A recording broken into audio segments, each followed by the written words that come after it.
What is up, guys? It's Aaron, and I just wanted to start off by saying thank you so much for supporting me, and I'm sorry that it's been so long since I made a video.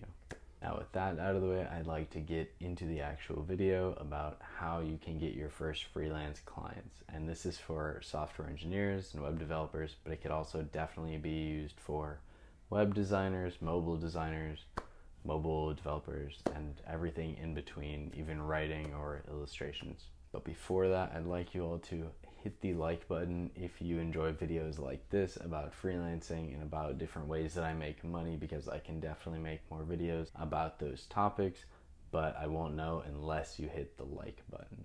Now, to start us off, I'd like to say that probably about 80% of people are not fit to work with clients, and that just means maybe they aren't social enough or they don't have enough communication skills to properly speak with clients, get their wants and needs, and be able to make it so that you don't have scope creep. Scope creep is the devil. It'll make you lose time and money at the same time. It's pretty much the opposite of what you want. So about 80% of people are not actually fit to deal with clients, and about half the people that are gonna hate it so much that they just stay away from it. Freelancing is probably the only role for a software engineer that relies more so on communication skills than on your actual engineering skills. You could be an amazing engineer, the best engineer, but if you can't market yourself and obtain those contracts, you're not going to be able to get any work, and you're not going to be able to get any money.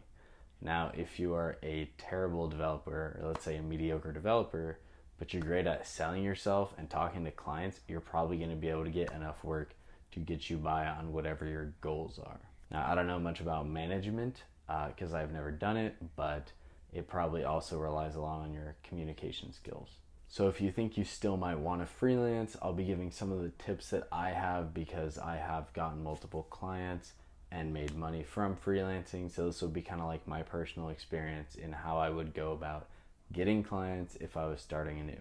So first off, you need your LinkedIn and your resume to be updated. They need to be up to date. It needs to have all your projects on it. It needs to have all your certificates and certifications and all your whatever course you took or whatever you think gives you that leg up when it comes to, I know how to do this problem that you have. I know how to solve it.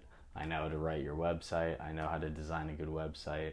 So like your portfolio, basically. If you're a designer, this is going to look like a bunch of sites you designed, or maybe some case studies that you did, things like that. If you're a software developer or a web developer, it's going to be actual projects. They're going to want to see something like a restaurant site, an e-commerce site, a SaaS-like dashboard, whatever. That's what a lot of these freelance contracts are going to be. And so you're going to want to be able to show your potential employers, hey, look, I built this. I can explain how I built it. I can do it again. I can change this one. I can change your current code base because it's built using the same thing. That's going to be really impressive. But more than that, it's going to build that beginning trust that you want when you're trying to get someone to trust you to do work for them for money. Because when I'm giving away my hard-earned money, I need to make sure that it's actually going to get me what I want, because I already don't want to pay any money for anything, if that makes sense. So make sure your resume and your LinkedIn are updated, and then make sure you have some sort of portfolio or projects you can show these potential employers. My next tip is going to be to make a profile on Upwork and make sure that that profile is up to date and it's all filled out and you have all the full like 5-star profile, whatever, because there's all these steps you have to take to make sure that you're going to get the maximum visibility. You need to do all of those. Now, I know that some people dislike Upwork and they say that it's a mosh pit of like a race to the bottom, people doing $15 an hour senior engineer skill sets, and they're getting paid $15 an hour to have these supposedly high skill sets. But I really haven't had that experience on Upwork. There's gonna be a lot of spam. There's gonna be a lot of people inviting you to interview for these $15 an hour looking for a senior engineer roles or senior designer roles. Honestly, you don't have to worry too much about that. If you're just starting out, I would apply to some higher contracts, maybe $40 to $50 an hour, maybe a little bit less than that, and say, hey, I'm just getting into the business, so like I'd be willing to do this for $20 an hour or $25 an hour, maybe as low as minimum wage if you're not getting any hits off of what you've been doing so far. But I haven't really had the same negative experience as a lot of other people on Upwork. It's where most of my clients have come from, besides word of mouth from other Upwork clients. But that's how I got my start, and that's how I'd recommend anyone else to do it today. So whether or not you decide to go with Upwork for freelancing, you're either going to have to do that, or you're going to have to reach out to businesses cold, which means calling businesses in your area that might need a web developer or a new website or a redesign, or you're going to be applying to jobs on Upwork that you think you'd be a good fit for. You're only going to want to apply to jobs that you think you'd be great for. So you want jobs that you would kind of blow out of the water, get a great review. Maybe it's underpaid, but you just want it to be on your profile that you are hireable. These people paid you money, you gave them exactly what they wanted, they gave you a 5-star review, and it was done. That really improves your life when it comes to freelancing, especially on Upwork. So how do you get that first contract? When I was starting, I started applying to as many jobs as possible. And what I mean by that is only jobs I thought I'd be great for. These were kind of like pigeonholey. Some of them had to do with D3, which I got really intimate with in one of my internships. And it's not like a language or like a framework that everybody knows, or a library that everybody knows how to use and it's easy. It has simple parts and it has complex parts.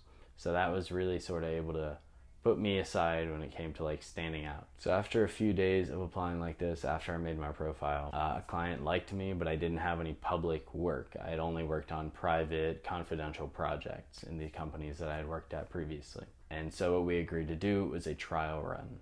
It was my idea, I think, and I said, how about you give me a little project, you can pay me for it, and then if I do good, you can hire me. If not, oh well, it wasn't a good fit, and that's completely fine. I ended up crushing that trial, and they really liked me and brought me onto their project, and I've actually gotten multiple contracts out of that first client, which shows you how valuable these clients really are to you as a freelancer. So like I said before, the name of the game when it comes to Upwork and freelancing is that once you have one person that likes you and can endorse you, and they can say, this person made me my site and it looks great, it works great, I get more customers, it was way worth more than what I paid for them, then you are hireable. And what that means is other people are going to look at that and say, wow, I don't even have to vet this guy as hard because he is likable, he's able to do the work, let's get him as fast as we can before he gets busy and can't handle our work. And it's like this because a lot of people on Upwork are really scammy. Like I also said before,